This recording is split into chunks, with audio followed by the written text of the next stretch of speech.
Hey, James Rath here. I'm feeling a little under the weather right now. I know, great timing with everything going on. I'm also in between some longer, lengthier edits, so I thought I'd ask on social media, send me some questions. Let's just answer some questions. I hope people have questions for me.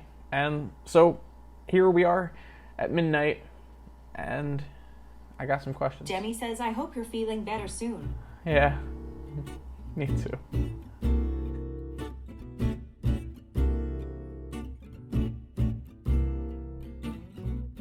Rice.eggs asked, what would you do without assistive technologies like we have now?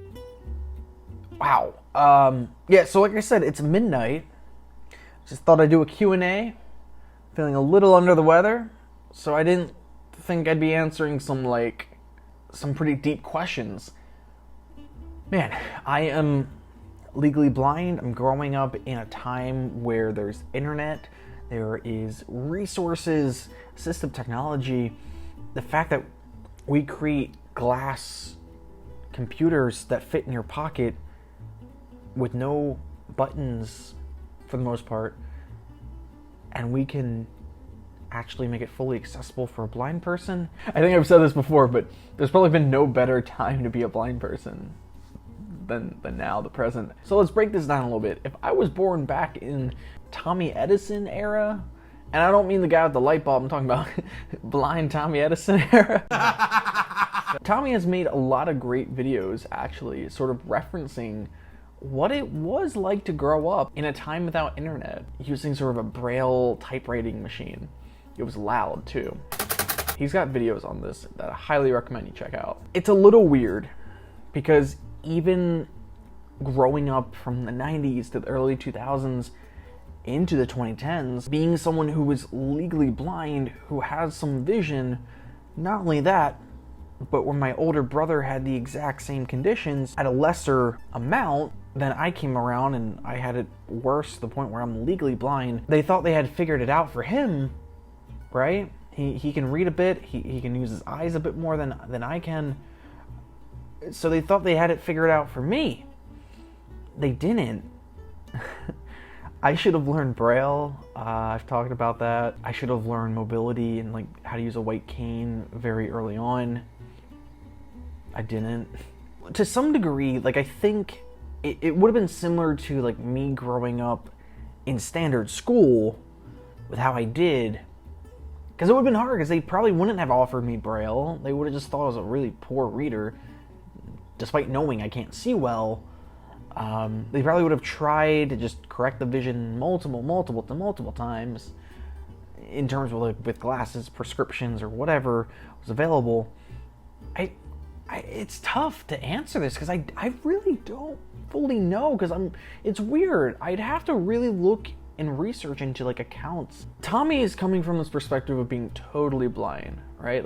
Light switch is flipped and maybe he notices a change in the atmosphere where it's lighter now. So he has a concept of what's light and what's dark, but he doesn't have a concept of vision, for instance, where as I do, it's just very, very impaired, very much unusable for a academic sense. I really got by in school, barely, with what assistive technology was available to me towards the end of my high school career.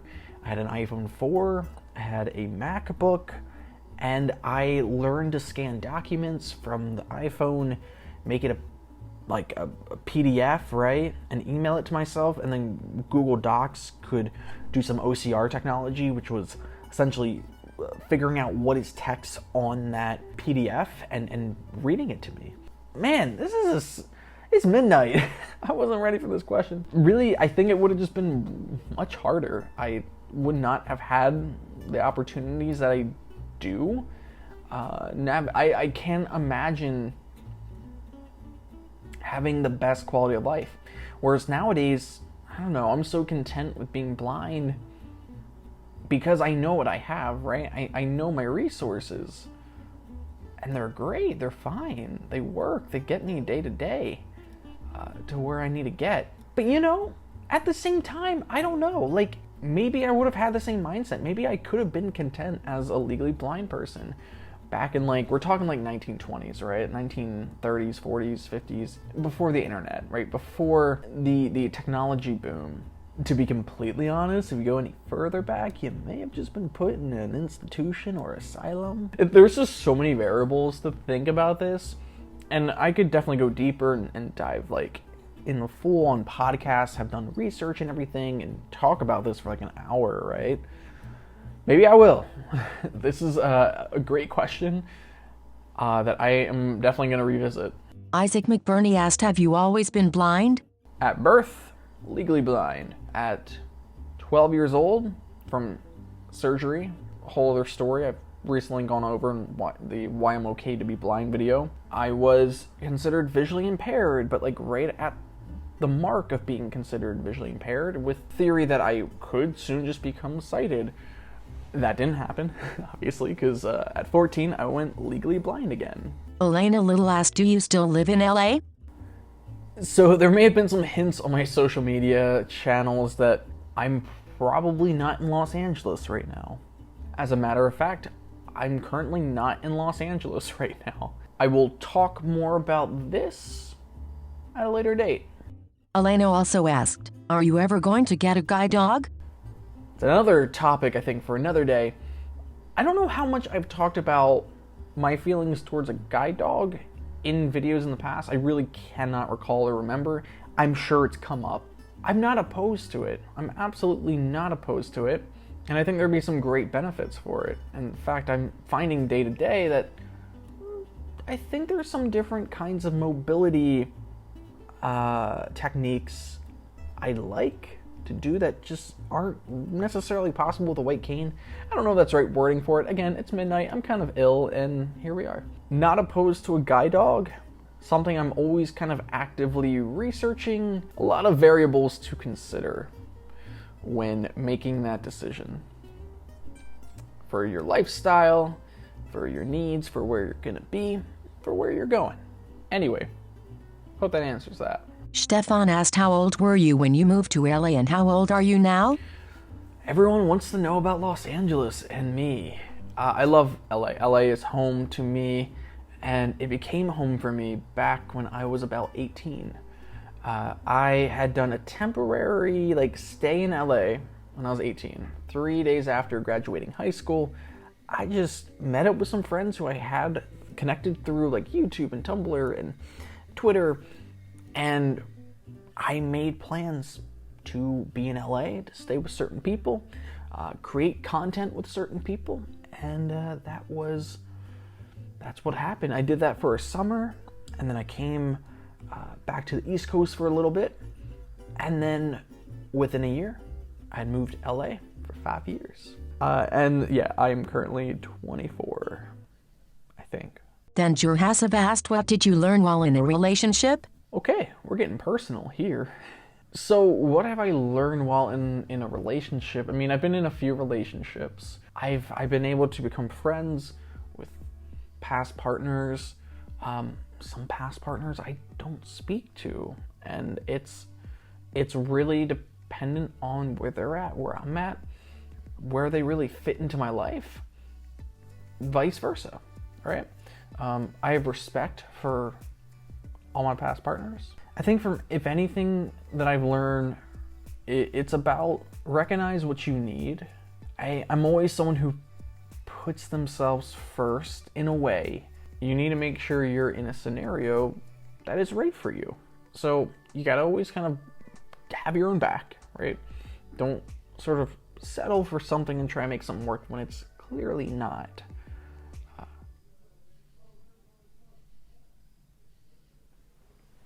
Check to make sure. Sorry, there was some kind of commotion going on outside my window at midnight. Just wanted to make sure people were okay. So, yeah. Well, what was I talking about? I was talking about putting yourself first. Be considerate to yourself, but at the same time, that's being considerate for your partner, that the scenario is that it's working, right? And try not to force things that just aren't working clearly to work. Some people are just better off as like friends, and some people are just better off as strangers, as sad as that can be. Yeah, that's all I can really, I guess, say that I've learned from relationships. I'm not the best at them. Been able to keep some for a while and recognize when things shouldn't be lasting a while. Midnight James is not the person that you should come to for relationship advice. Maybe. I don't know. Maybe that was great advice. Probably not. Jay Rattray asked, how did you and Poppy meet and get to know each other? With the relationship questions tonight. Poppy, how did we meet? Well, I got a whole video called 5,452 miles, I believe it is. It's our anniversary video, but it's also how we met. We met in a train station in London. Pretty cool, right? And that, I'm not gonna spoil it. How about that? How about you go check out that video? It's a fun one. It's yeah, if you really want to hear romantic stuff from James, check out that story. That's all the questions I felt were appropriate enough to answer, and at midnight. So thank you for sending those in and keep me entertained. Hopefully it's keeping you entertained to some extent. Leave a comment down below. I want to go back to that one question I thought was really good. Was what do you think your lifestyle could look like without, whether it be assistive technology or just technology in general? We all benefit from technology and the convenience of it. How do you see your life, your lifestyle? Would it change at all? Maybe you grow up a completely different lifestyle than what I know. I'd love to hear down below, how do you think life without technology would impact your current day-to-day, your lifestyle? I hope that you could see something different today. I will hear you next time. Bye.